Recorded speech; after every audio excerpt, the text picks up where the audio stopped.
Hash maps are the go-to when you want to associate data. Think of it like a dictionary.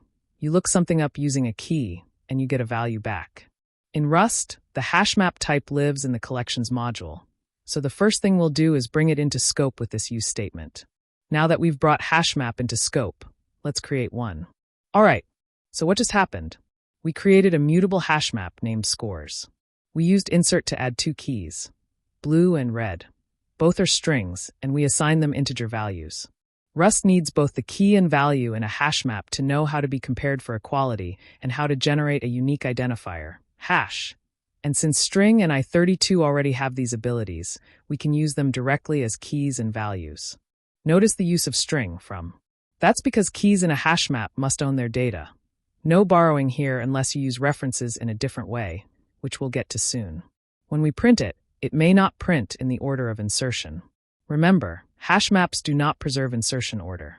So don't worry about the order being different. Now let's look at retrieving a value by key. In this code, we initialize a mutable HashMap called scores and insert scores for two teams, blue, 10, and red, 50. Then define a team name as blue, and attempts to retrieve its score from the scores map using the get method. Notice the ampersand, because get takes a reference to the key. It returns an option, which means we get an option wrapping a reference to the value. That's why we do pattern matching here with some ampersand value. The ampersand value is dereferencing the reference, so we can use the actual integer inside. If the team is found, returns sum. It prints the team name and its corresponding score. Otherwise, returns none. It prints team not found. Let's say we want to print every key value pair in the HashMap. Super simple with a for loop. Here we're using ampersand scores because we want to iterate without taking ownership. If you remove the ampersand, you'll move the HashMap and won't be able to use it again. That's something you always need to keep in mind with Rust's ownership model. Now, what happens if we insert a key that already exists? Let's try it. This code creates a mutable HashMap called scores and inserts a score of 10 for the key blue. Subsequently, it inserts another score of 25 for the same key blue. Due to the nature of HashMap, the later insertion overwrites the previously stored value associated with the key blue. The value associated with blue is now 25. Simple. If you insert a key that already exists, it just overwrites the previous value. But what if you don't want to overwrite it if the key exists? You can use the entry API. The value for blue stays at 10. Why? Because insert will only insert if the key doesn't exist. When we call it again with 50, it sees that blue is already in the map, so it skips the insertion. This is super useful when building frequency maps or caching. You can also mutate values in place using the entry API and a mutable reference. This is a super common pattern. We're splitting the string into words, and then for each word, we use entry and/or insert to either get the existing count or start from 0.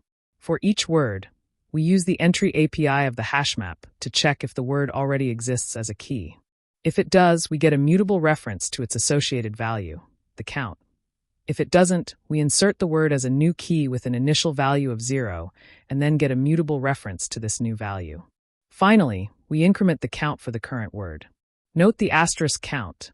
That's dereferencing the mutable reference, so we can modify the actual value. After processing all words, we print the word count HashMap, which contains each unique word from the text and its corresponding occurrence count. By the way, you're not limited to strings as keys. As long as the type implements equality in hash, you can use it as a key. Works beautifully. You can use integers, enums, tuples, anything that implements the right traits. And yes, you can also use structs as keys if you implement hash, equality, and partial equality. But that's a more advanced topic we'll save for another day. Now that you've learned the basics of HashMaps, here's a quick challenge for you.